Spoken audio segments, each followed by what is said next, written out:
Hey, hi YouTube, hi everyone. How are you? I hope you all guys are doing great. In this video, we are going to see object pool pattern. Till now, we have seen all the creation design pattern, mostly factory pattern, build pattern, prototype pattern, single pattern with their code, with some good project examples also. This is the last one, object pool pattern. So let's see what actually object pool pattern is. And if you like this video, all this, please hit the subscribe button and like this video. And definitely, I'm going to use Python because Python is the most easiest language, closest to English, I guess. And all this code will be also available in this creation design pattern repo. I will add the link in the description box. You can simply go and clone this repo and it will be useful for you. Okay, so let's see what is actually object pool pattern is. So object pool pattern is basically used, as the name is it suggests, that whenever we have to maintain a pool of reusable objects instead of creating and destroying that repeatedly. Let's suppose maybe creating a DB connection object is very expensive. Let's suppose, okay, or API object is creating very creation is very expensive. So instead of destroying it, we can store it. We can park it somewhere. Okay. So here you can say, instead of creating new objects for each time you need one, you can reuse the already created object from the pool, a container of reusable objects. Any data structure it can be. When you are done, you return the object to the pool so that it can be reused instead of destroying. Because let's suppose without this object pool pattern, if you have a DB connection, you have a init, you have create connection to DB, some expensive connection you are building and creating an object. So now every time whenever you will create an, you will call this function, this constructor will be called, and every time it will create a connection.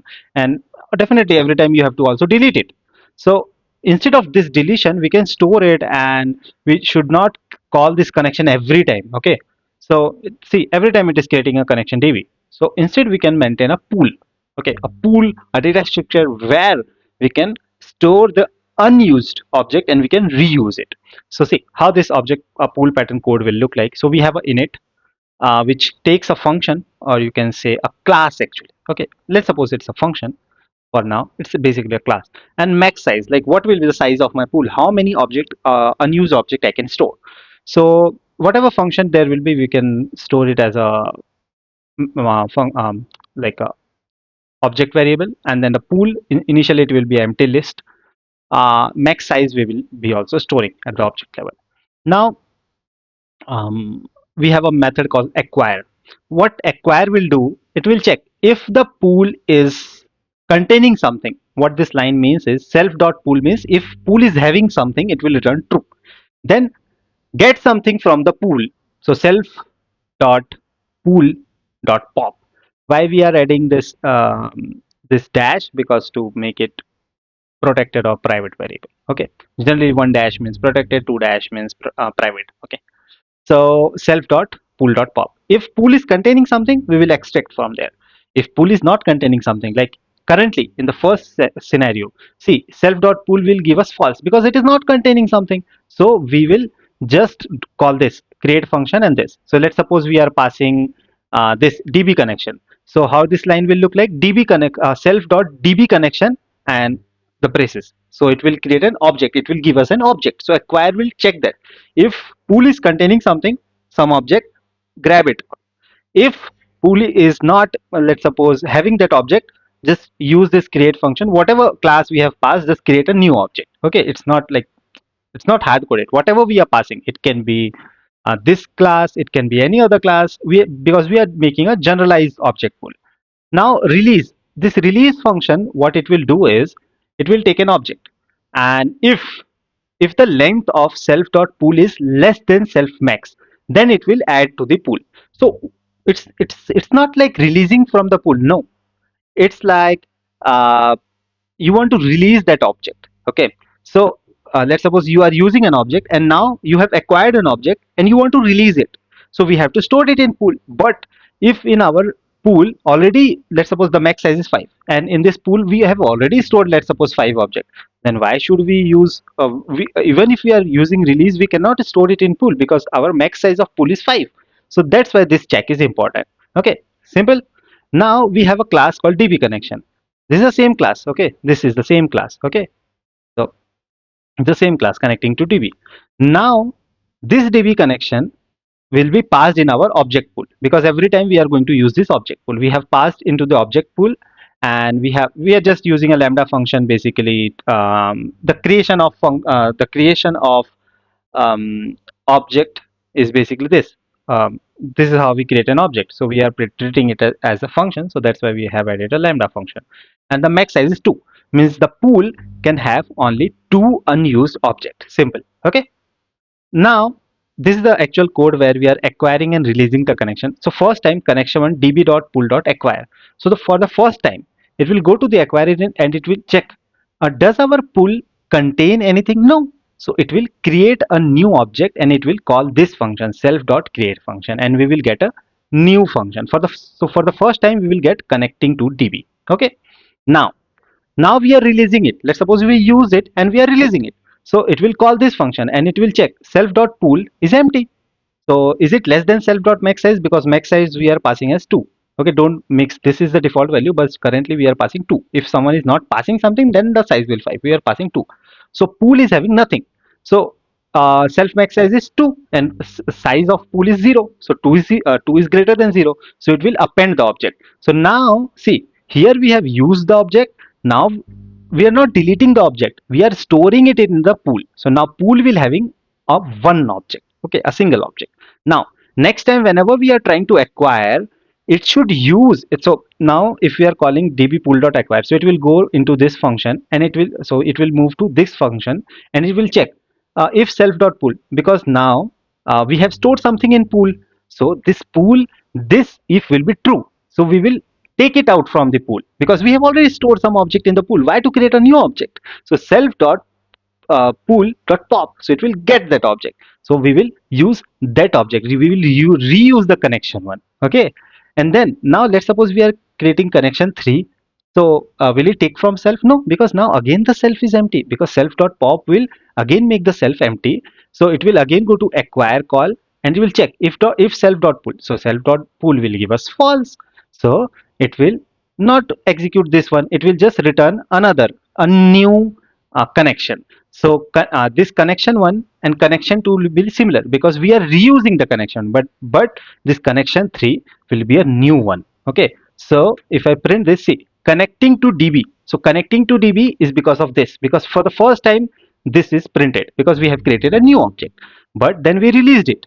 Then second time it didn't print it because we reused that connection.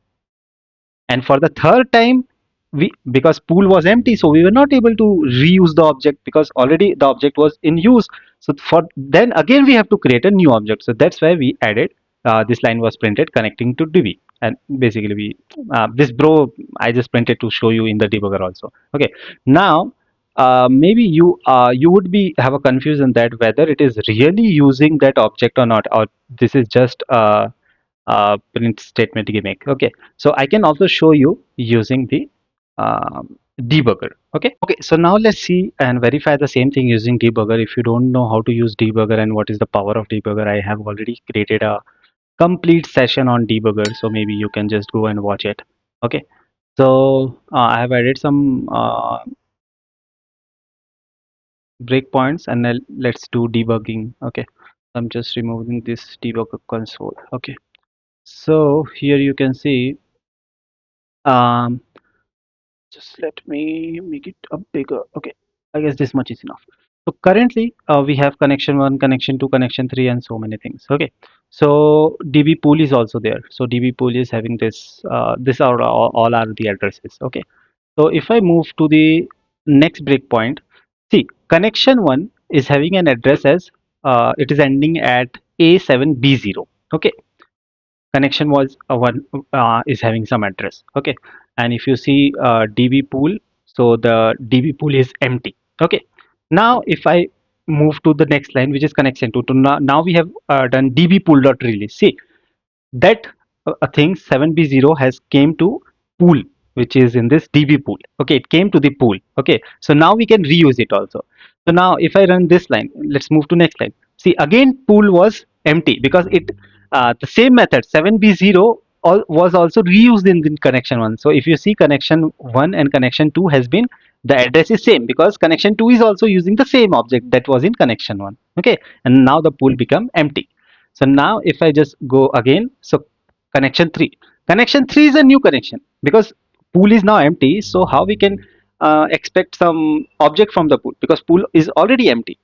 Okay, initially pool was having something, so that's why connection 2 reuse the connection 1. Okay, so here you can see connection 1 and connection 2 are same, connection 3 is different. So there are only two times when we have created a connection, and rest we have reused it. So that's why there were two print statement, connecting to db and connecting to db, and just print bro. So this bro was added just to show you, so that it should stop, so that I can also show connection 3 to you. Okay, so this was, I guess, simple, but it's quite helpful to understand how this pool management happens. So it is used to maintaining a pool of reusable object instead of creating and destroying them repeatedly.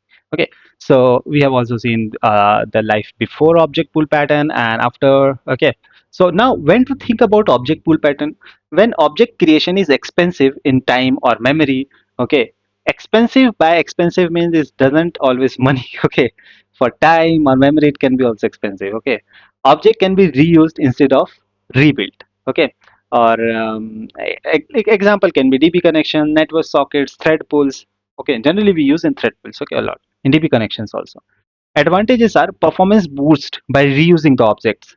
It is reuse gc, like a garbage collection load is reduced because we are not deleting the things, we are reusing the things, and it always a better thing to reuse the things if they are expensive. Limitations are extra complexity in managing pool state, because it's not simple, it's not very, it's not like straightforward. I've just shown you an example, but if in a big project it's really complex to manage the pool state.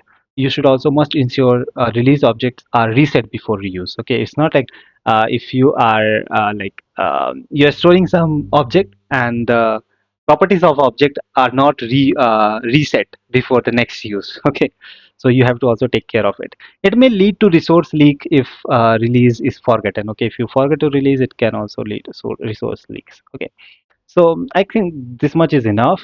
And definitely all this pattern we have seen, like all the patterns. Okay, all the creation design pattern. So it's not like you have to definitely use all this pattern. It depends. If your architecture is simple, project is simple, scale is simple, then don't need to use all this pattern. But at any point we have seen all the things when we have to think like, do you want to hide the type? You should use factory pattern. But do you have too many patterns? Use builder pattern. If you want a copy of an existing object or a prototype, use prototype pattern. But do you need exactly one instance in the whole application lifecycle? Singular pattern. Do you need to reuse heavy objects? Object pool pattern. So these are simple identification when you should use and which kind of pattern, but never over engineer. Just if you see, it depends upon your project, the scale of your project, uh, the vastness of your project, then you can definitely use this pattern. And from interview perspective also, you should know all these patterns if you are just preparing for interview, but it should be like you should feel it so that you can excel in your life. Okay, so that's it. We have like covered all the creation design pattern. Maybe I can create the next video on structural design pattern or oops, so that it can be really helpful for you. That's all. Meet you in the next video or in any next playlist. Till then, bye. If you have any doubt, please add in the comment section so that in the discussion part anyone can answer, or maybe I can also answer it. And if you like this video, please give it a like, access this playlist. You can share this playlist with anyone whom you feel can be helpful. That's all. Meet you in the next video. Till then, bye bye. Thank you.